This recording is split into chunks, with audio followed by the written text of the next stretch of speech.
Hello everyone, welcome to Educative Newsroom where we watch very relevant and educative news and give out and share. Kindly subscribe so that the next episode you have access to them. We are going to address issues of partial withdrawal from our pension funds, especially Tier 2 and Tier 3. Now what happens is Tier 1 and Tier 2 of our pension scheme, they are compulsory.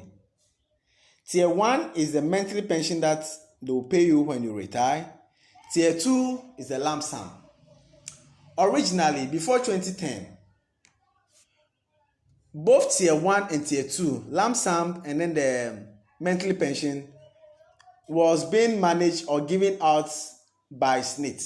So SNIT takes all our deductions, including the government components, manage it. When you go on pension, it will give you a lump sum and then also give you monthly pension. But for several reasons and analysis done on operations of SNIT, they decide to take a component of SNIT's management, fund management, to private sector. So that private sector will manage that money. When you go on retirement, they will give you your lump sum.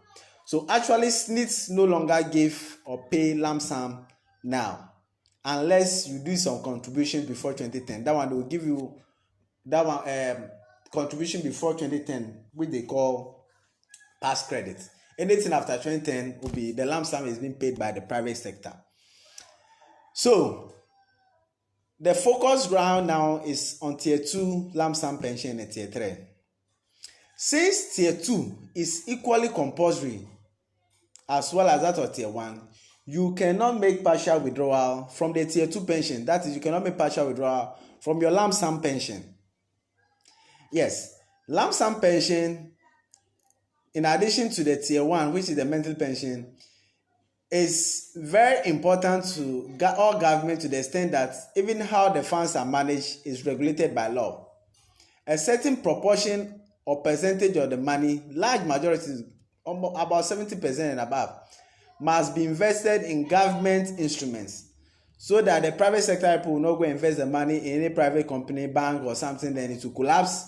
Then later on, your pension will be in jeopardy.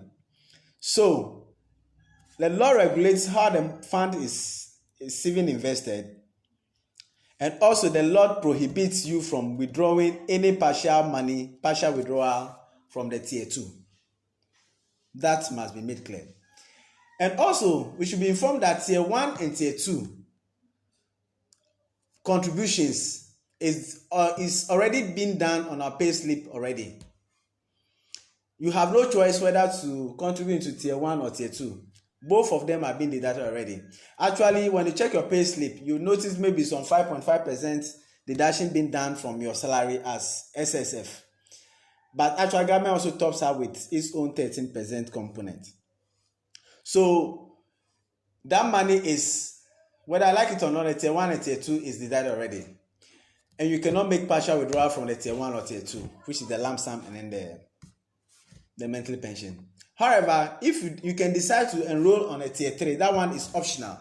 The Tier 3, you have to do your own contribution. You see your unions. We'll do a separate presentation on that.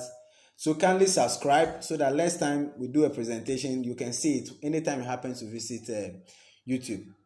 So you can personally enroll on the Tier 3, and you can actually do partial withdrawal from that Tier 3 component that you have enrolled onto. And it is a very good thing to enroll on the Tier 3 because you gain a lot of things, including a tax exemption on the contribution you make. So like we said, we'll be doing separate presentation on that. So kindly subscribe and be informed that you cannot do partial withdrawal from Tier 1 and Tier 2. Tier 2 is the lump sum. You cannot do partial withdrawal from it. But you can do partial withdrawal from Tier 3, provided you agree or you sign up that there should be deducted some extra money from your salary into the Tier 3 pension. Have a good time, and don't forget to subscribe and share to inform others. Thank you for watching.